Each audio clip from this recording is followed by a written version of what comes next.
90 মিনিটের ফুটবলে আপনি ভুল করবেন আর আপনি পানিশমেন্ট পাবেন না, তা কি হয়? কখনো দেখেছেন? কালে ভদ্রে আপনি হয়তোবা এই ধরনের দৃশ্য দেখতে পারেন যে আপনি ভুল করেও বেঁচে যাবেন, কিন্তু সব সময় কি সেটা সম্ভব?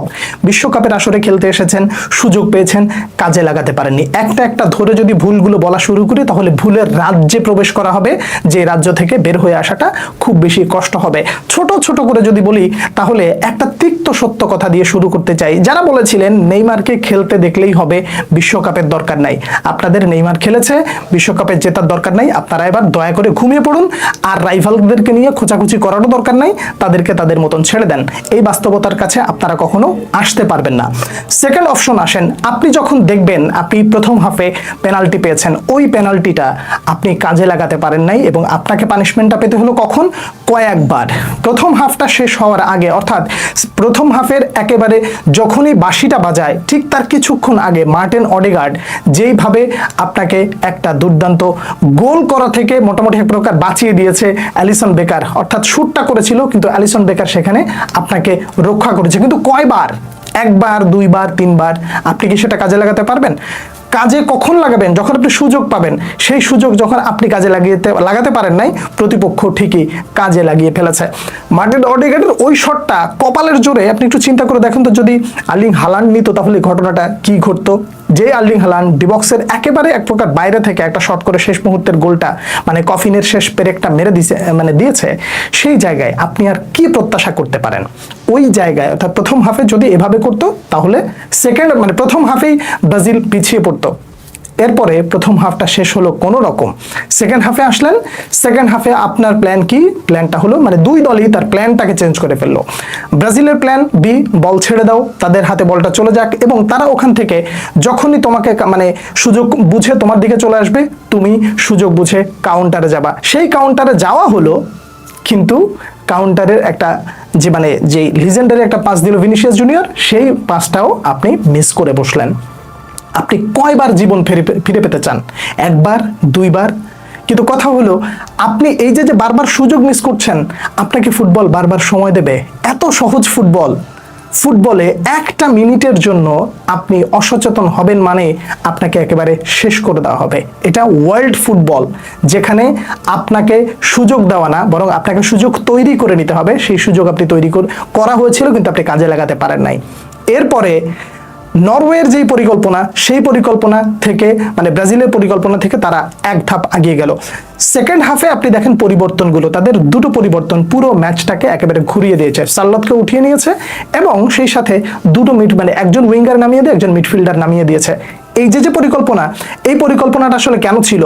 ব্রাজিল মিডফিল্ডে তাদের যেই শূন্যতাটা ছিল, ওই শূন্যতাটা নরওয়ে কাজে লাগিয়েছে। এই পরিকল্পনাগুলো এই জন্যই বলা হয় যে আপনি যখন জায়গা দিবেন, আপনার ওই জায়গাটা কেউ না কেউ পূরণ করবে। যদি প্রতিপক্ষকে জায়গা দেন, আপনাকে কি ছেড়ে কথা বলবে? অবশ্যই না। নেইমার জুনিয়রকে আপনি একটা বিশ্বকাপ উপহার দিতে চেয়েছিলেন, আপনাদের প্রত্যাশা ছিল, কিন্তু এত সহজ বিশ্বকাপ উপহার দেয়া? এত সহজ? আপনি গোল্ডেন চান্স মিস করবেন আর বিশ্বকাপ উপহার দেবেন? এটা কি হয়?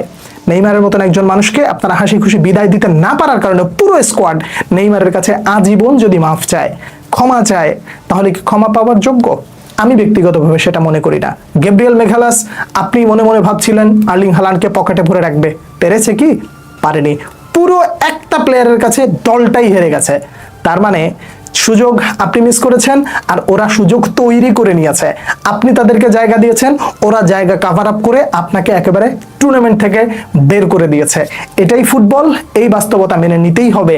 আপনি এই বাস্তবতা কখনো অস্বীকার করতে পারবেন না। এক পক্ষকে আপনি যখন বলেন পেনাল্টি, ওই পক্ষ পেনাল্টি পাইলে তারা কাজে লাগাতে পারে, কিন্তু আপনার দল বা ব্রাজিল তারা পেনাল্টি পাইলেও কাজে লাগাতে পারে না। এই ব্যর্থতার দায়টা আপনাকে নিতেই হবে এবং এই ব্যর্থতা কখনো অস্বীকার করতে পারবেন না।